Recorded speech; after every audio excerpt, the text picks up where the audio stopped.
హైదరాబాద్ లోనే the best gastroenterology hospital Ananya hospital Kukatpally. Appointment కై call చేయండి. అందరికీ గుడ్ ఈవినింగ్ అండి. ఈరోజు మనము జిల్లా ఎస్పీ దామోదర్ సార్ ఇన్స్ట్రక్షన్స్ మేరకు say no to drugs, say no to ganja అనే క్యాంపెయిన్లో భాగంగా ఇద్దరిని అరెస్ట్ చేయడం జరిగింది.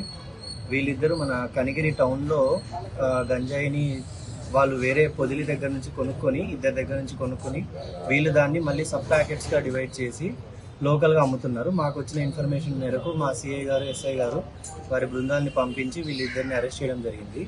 వీరి దగ్గర నుంచి సుమారు 340 గ్రాముల గంజాయిని మేము ఈరోజు సీజ్ చేశాము.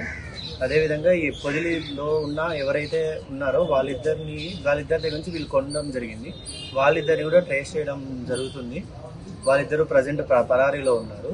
సో మనం ఈ ప్యాకెట్స్ ఏవైతే ఉన్నాయో వాటిని సీజ్ చేశాము. తర్వాత వీళ్ళ దగ్గర నుంచి కవర్లో పెట్టుకొని అమ్ముతున్నారు, దాన్ని సీజ్ చేసి వీళ్ళిద్దరిని ఈరోజు అరెస్ట్ చేయడం జరిగింది.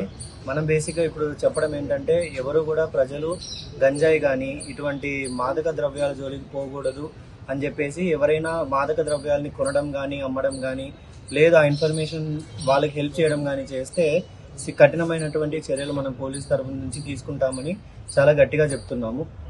అలాగే ఓన్లీ డ్రగ్సే కాకుండా మిగిలిన వ్యసనాలు లైక్ సైబర్ క్రైమ్ జరుగుతూ ఉంది. ఇప్పుడు ఎక్కువగా డిజిటల్ అరెస్ట్ స్కామ్స్ జరుగుతున్నాయి. అదేవిధంగా రోడ్ యాక్సిడెంట్స్ కానీ లేకుంటే విమెన్ రిలేటెడ్ ఇష్యూస్ ఏవైనా ఉంటే కానీ ఇటువంటివి ఏ దానికి ప్రలోభాలకు లొంగకుండా ప్రతి ఒక్కరు కూడా చాలా సేఫ్గా ఉండాలి. ఈ సేఫ్గా ఉండడానికి మనం పోలీస్ తరఫు నుంచి చాలా కృషి చేస్తున్నాము. పబ్లిక్ అవేర్నెస్ క్యాంపెయిన్స్ రన్ చేస్తున్నాము. అలాగే ప్రజలు ఎవరైనా ఇబ్బందికి గురవుతూ ఉంటే ఇమ్మీడియట్గా కన్సర్న్ ఎస్ఐ కానీ, సిఐ కానీ లేదా డిఎస్పీ గారికి కానీ చెప్పాలని మేము కోరుతున్నాము. కనిగిరి టౌన్ కనిగిరి టౌన్లో